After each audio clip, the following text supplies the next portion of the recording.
sabali saya segera berjumpa ya gue. La ilaha illallah Sayyidina Muhammadun. Bari baik sabali ni gali berjumpa ya. La ilaha illallah Sayyidina Muhammadun.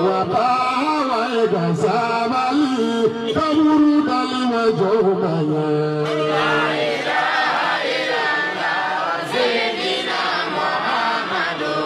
Dunia sigi badona, ni dunia sigi badona.